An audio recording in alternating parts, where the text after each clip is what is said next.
Kamusta mga ate, kuya, beshi? Si Chari po ito mula sa The Sun, Moon, Stars, PH Tarot. Ipapaalam ko lang po na ito po ay isang general read o pangkahalatang pagbabasa at maaring hindi lahat ay magtugma sa inyong sitwasyon. I-check din nyo ang inyong Moon, Rising at Venus sign. Baka doon mas tumugma ang read para sa inyo. At kung ang mensahe ay tama sa inyo, paki-like lang po at mag-subscribe kung hindi pa ninyo ito ginagawa. Okay, mag-umpisa na po tayo.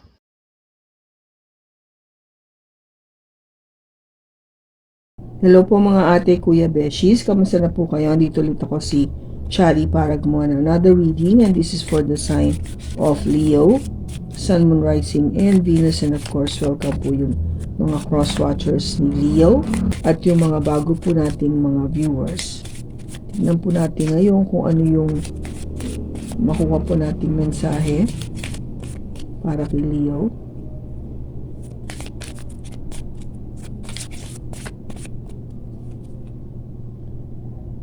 Changing your mind. Okay? Changing your mind is, di ba, pagpapalit ng iyong desisyon o pag-iisip sa isang bagay na sabihin natin na pagdesisyonan mo na dati. Bakit nga ba nagpapalit tayo ng ating desisyon? Kasi may mas maganda nangyari o dapat na sabihin natin na may nakita kang mas maganda solusyon o mas tama yung gagawin mo ngayon kesa yung naisip mo dati o mas mabuti ito kesa sa na plano mo dati. Maraming bagay, di ba? But nagbago yung isipan, yun ang sinasabi dito. Kung ano yung dapat mong abangan kasi magbabago ang iyong isipan. A change of mindset, okay? So, yung reading po natin ko sa dalawang parte. Yung unang part po kasi is for money, career, work, or sabihin na natin business. And then yung part 2 po is yung love. So, tignan natin ngayon kung ano yung makukuha natin mensahe para sa work, money, career, and business. Yung dapat mong abangan ni Leo. The Six of Wands, the Queen of Wands, and the Chariot. Bottom niya is the Seven of Swords. Okay, so yung umpisa nating card dito, Leo, is the Six of Wands. Dadating yung isang pagkakataon o sitwasyon na mararamdaman mo tong tagumpay na to. You know, there is this joyful celebration that you have succeeded, no? Nagtagumpay ka, nanalo ka, nagwagi, nanalo. Ano pa? Nabigyan ng magandang promotion, tumaas yung sweldo, naka-jackpot, naka-ipon, naka-deposit, nakapag-deposit, ibig sabihin. Okay, so whatever this is, Leo, you will feel so successful and happy. Okay?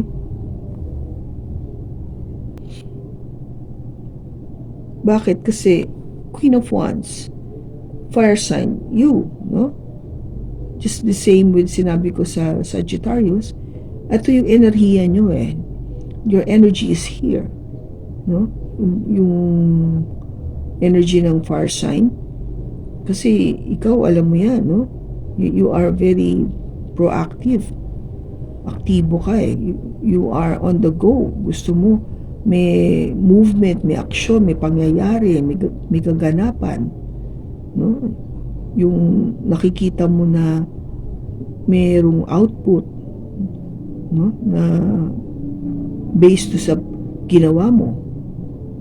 So ikaw to, and yung mga nakikita mong lahat ng sinabi kong yun is because binigay mo naman yung kagalingan mo dito eh, sa trabaho, no? Sa negosyo, sa pag-iipon, kaya maganda yung takbo ng iyong career. Because nilalabas mo yung yung tunay na ikaw. No, you're very creative. Hindi ka basta-basta yung sumusunod lang sa ito yung standard natin, gawin mo to.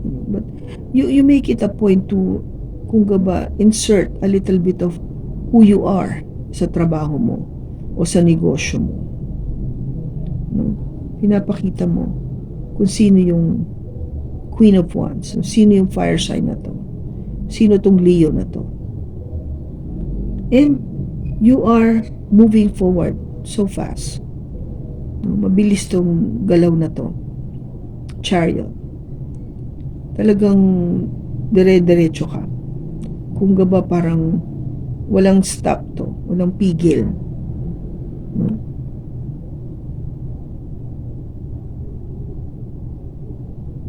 Yung unless ito ang sinasabi ko na yung Seven of Swords kasi is a negative card dahil ito ay nagpapahiwatig siya na merong naging pagsisinungaling, panloloko, panlilinlang, no? Sabihin natin pagbabackstab, no? Pagnanakaw, something really dreadful, yung masakit sa damdamin. Kung merong kang ma-experience na ganito sa iyong trabaho, sa iyong kaperahan, or sabihin natin sa iyong negosyo. Tignan natin. Bakit andito yung Six of Wands? Bakit andito yung Six of Wands? We have the Hangman, Judgment, and the Ten of Pentacles. Yung success na nakita mo dito, for a while naging stagnant siya, no? Walang nangyayari, walang galaw, walang pag-uusad. But you are kung ba parang push to make a decision. Dumating sa puntos na come on, mag-decide ka na. Mag-decide ka. Kasi nakasalalay yung decision mo para magkaroon ng total na pagkakataon na makuha mo lahat. Okay, Ten of Pentacles is having it all. And what is having it all? Siyempre yung feeling na you will be very successful what you are planning for your business, for your career, for your money. No? Kasi kung dati naramdaman mo parang walang nangyayari, wala lang, hindi gumagalaw. Sabi sa'yo, gumalaw ka, magsabi ka na, magdesisyon ka para makamit mo to. Kaya, dahil sa paggalaw na yon, yun yung nag-push sa'yo para maging matagumpay o magiging matagumpay. Bakit andito yung Queen of Wands? Yung flip, yung tumalo na card is the Four of Swords.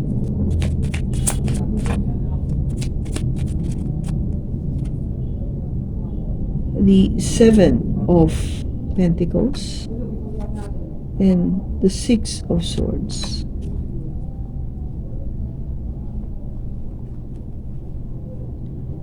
Sinasabi dito, kasi syempre, di ba? Active ka nga, sabi ko, proactive ka, di ba? Galaw ka. Yung action talaga, di ba? Sinasabi dito, magpahinga ka naman minsan. Take a rest, take a step back. Kasi matagal-tagal ito mamumuhunan ka ng panahon, oras. At a lot of patience. Six of Swords is going to a place na mas tahimik. Kung ba parang you need a place to recuperate, no? Makapag-isip-isip, kumuha ulit ng lakas para may panglaban, kung ba.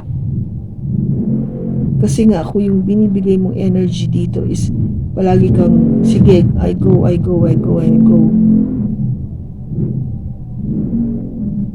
You know, yung tipong, sige, trabaho. Hindi rin naman maganda kasi. Though I know kung bakit mo ginagawa yung work because you wanted this, no? You wanted the Ten of Pentacles. You want to be successful, matagumpay, wagi, panalo. Pero, sinasabi rin sa'yo ng universe, ni God, pahinga ka naman. Huwag mo sagarin yung katawan mo. Matagal pa yan. Matagal. Diba? Dadating yung time na hihingi ka ng katahimikan sa paligid. Kasi nakakapagod eh. Now, ba't andito yung Chariot? Bakit andito yung Chariot? We have Justice, the Eight of Pentacles, and the Knight of Wands.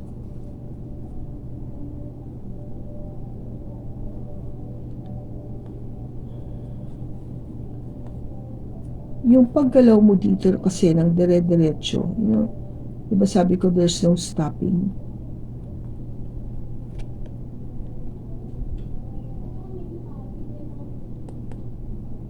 Balanse ang kailangan. Be balanced about what you do. Huwag sobra at huwag din kulang. Yes, you work hard. Trabaho lang. Pero, paminsan-minsan, mag-enjoy ka din sa buhay. Have a life. Enjoy what you have earned. No? Have fun. Kasi, Leo ka eh, di ba? You love to be with people. You love to socialize. You know, you love to attend gatherings, party, get together, reunion. No? Yun kayo eh. Kasi, masaya siya eh, di ba? Masaya. It relaxes you to be able to talk to your friends. Di ba? Or to your family, close, sabihin natin mga co-workers mo. You need to relax. And this is probably what you're not. Abangan mo kasi kung ba parang mabilis ka dito eh. Yung Chariot is a very fast energy. Gano'n ka agad eh. Galaw ka ng galaw. Kasi may gusto kang ma-achieve. But, ang sinasabi sa'yo dito is, put a break on it, no? You work, but you also have fun. Kaya nga siguro dito, no, changing your mind. Baguhin yung pag-iisip mo pagdating sa paano nga ba ako dadami pera ko. Oo, magtatrabaho ka. Ito lang, diba? Sinasabi dito, magtrabaho ka, pero mag-enjoy ka din. Kaya nga sabi sa'yo, balance. Balansihin mo yung sarili mo. Yung equal ba?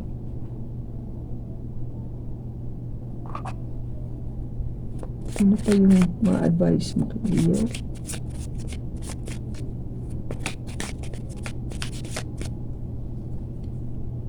New Moon in Virgo, trust all will be well. Yep. Kung magtitiwala ka na lahat magiging okay. Hindi mo kailangan pakamatay sa pagtatrabaho.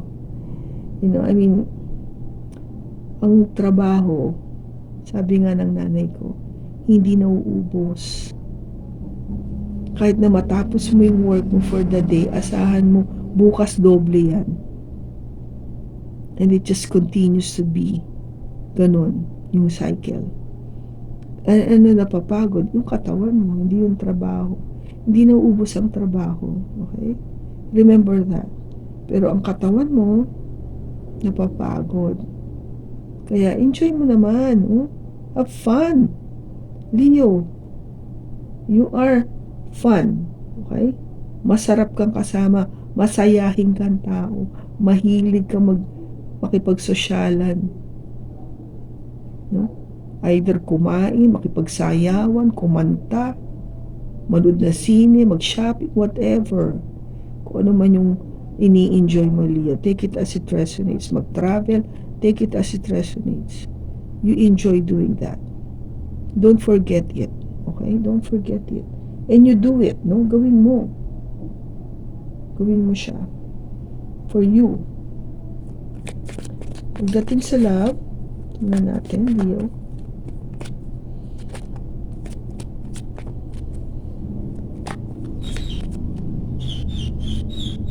Oh, Two of Cups. The Chariot again. And the Five of Cups. Bottom niya. The Three of Swords. Ano ba yan? Leo, ano ba to? Bakit ganun? Yung umpisa mo rito, Two of Cups. Akala mo siya na. Kami na. This is the one. Akala ko talaga ito na, the love of my life, the one that I've been waiting for so many years. Dumating na siya, ito na, nakita ko na. Kaya, sige ka. You pursued this person, this love, this relationship. You move forward, no? Talagang, sige. Makipagrelasyon ako dito, gawin ko to, ligawan ko to, o sagutin ko to. Pero bakit nag-end up to be a regret? Bakit natapos na parang nalungkot ka, nasira ka, or na-frustrate ka? Kasi tingnan mo naman yung last card mo rito, talagang aray. Sakit. Ba't nagkaganon? Ano nangyari? Bakit nagka-heartache ka lang dito sa Two of Cups na to? Yung akala mong siyang siya na, hindi pa ba? Bakit? So, tingnan natin. Bakit andito yung Two of Cups? We have the Four of Cups, the Knight of Pentacles, and the Lovers.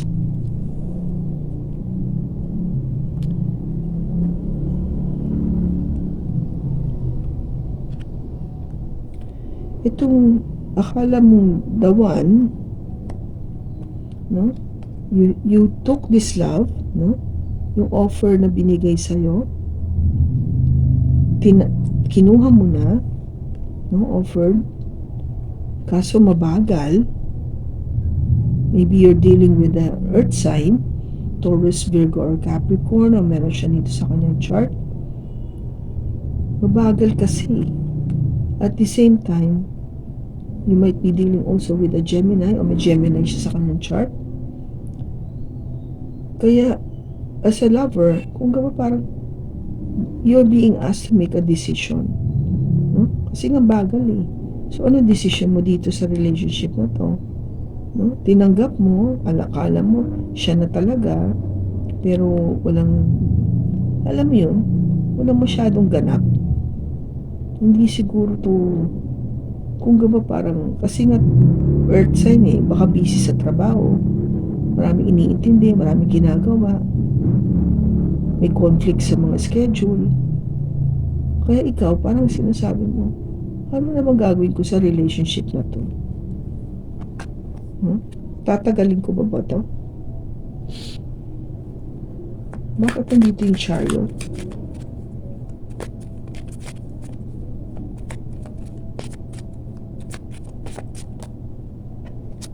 We have the Sun, yung tumalsik,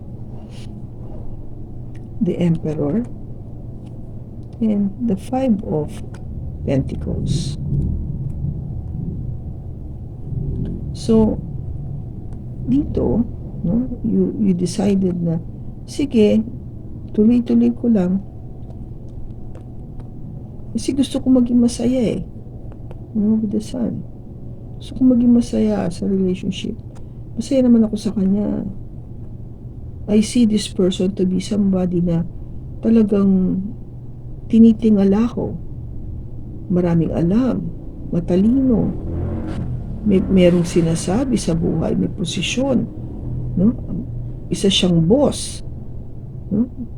Kung gaba, very matured yung pag-iisip, very controlling, no? Alam niya, determined. Kaso, bakit para akong ginawang option lang? Bakit ako parang, alam mo yon, yung pinabayaan o iniwan sa ere? Yung hindi na ako pinansin, binaliwalaan lang ako. Kasi, is it because priority niya pa rin talaga yung kanya, yung negosyo niya, o yung career niya, yung trabaho niya? Bakit ganun? Bakit ako lang yung, alam mo yun, yung akala ko siya na, pero hindi pa rin talaga. Kasi nga, yung the way I was treated, paano ko tinrato nitong tao na to, parang talagang iniwan lang ako sa ere. Kaya ito ngayon ang naramdaman ko, nangihinayang ako. There is this feeling na panghihinayang dito sa relationship na to, because sabi ko nga sa inyo, akala ko kasi siya na eh, no? Akala ko siya na. Bakit andito yung Five of Cups? Bakit andito yung Five of Cups? We have the King of Swords, the Nine of Cups, and the Knight of Wands. Kaya ako nagkaroon ng regret dito sa relationship na to, kasi for one, gusto ko siya maging very honest with me. Dahil siya yung naging, kung gaba parang hiniling ko, wish fulfillment for me. I asked for this person. Pero, yung energy niya is hindi eh. Sabi ko nga, somebody na hindi siya consistent. Hindi siya palagi na andun for me. Diba? Kita mo naman dito, iniwan ako, binaliwala ako. Bakit? Kasi kung kailan lang niya gusto ako pansinin, andun lang siya. Kung kailan siya may panahon for me, dun lang. Kung kailan lang naisip niya na dapat siyang umaksyon, doon lang. Hindi yung palagi. Hindi yung pag meron akong in-effort, mag-e-effort back din siya. Hindi reciprocated yung namin, yung aming energy o yung pinapakita niya. Hindi niya ibinabalik sa akin yung mga naibibigay ko sa kanya na pagmamahal, atensyon, no? Hindi pantay. Kaya na-frustrate ako dito sa pag-ibig na to. Yun yung abangan mo, okay? The love part here is being said to you na if in case you're gonna be meeting someone you thought na talagang siya na, be mindful also, kasi baka ganito nga yung mangyari. Kilalanin mo muna siya maigi, right? That's what the cards is saying. Kasi ito yung person na hindi mo mapagkakatiwalaan o hindi mo makukonsider na tatagal sa'yo, kasi hindi nga siya ganun eh. Hindi siya consistent. Doesn't have that parang ability to stay long enough for you to be with you. No? Yung constantly naghahanap siya ng iba. Okay, let's say it that way. O may pagkaano siya, yung may pagka-pabling, no? Yung playboy o playgirl, take it as it resonates kung ano yung kanyang gender. Kaya syempre, ikaw, masasaktan ka lang. Kung ano siya, very, may nagpa-flirt siya sa iba. Okay? Maybe it has something to do with the nature ng kanyang work. I don't know. Yung talagang, kasi nga, fire sign to eh. Di ba sabi sa niya, mga fire sign, they're very attractive. Kung meron silang something in them that talagang, kung bakit parang, ang dali nila makipag flirty, alam nila kung paano alam mo yun, makipag-usap sa tao, na they know that they could easily get a person.